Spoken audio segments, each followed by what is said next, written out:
Latest chika, Ashtin Olvega tagilid kay Kai Montanella.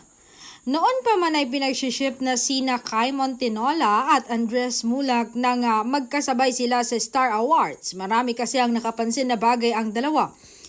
Ito ay kahit minamatch din si Kai kina Kyle Echari at Jaren Garcia. Sa kaso naman ni Andres, natali siya sa love team kay Ashtin Olvega dahil sa kanilang gilig seryeng pinagsimahan. Dagdag pa rito, iisa rin ang management nila pero hope springs eternal para sa kafanian ng kay Dres dahil nabuhay din naman ang pantasya ng kanilang mga tagahanga na nagsasabing match sila. Sa muling pagsasama nila sa BAFTA Award recently, muling napansin ang kanilang undeniable chemistry.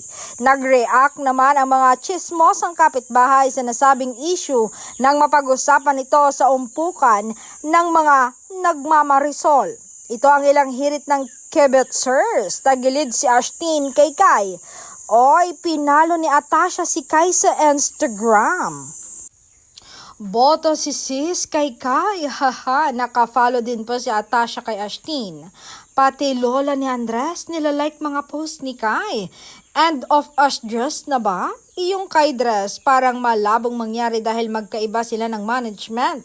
Uso nga ng collab, posible na ang lahat. Parang mas bagay si Andres kay Kai kaysa kay Ashtin. Ashtin left the groove.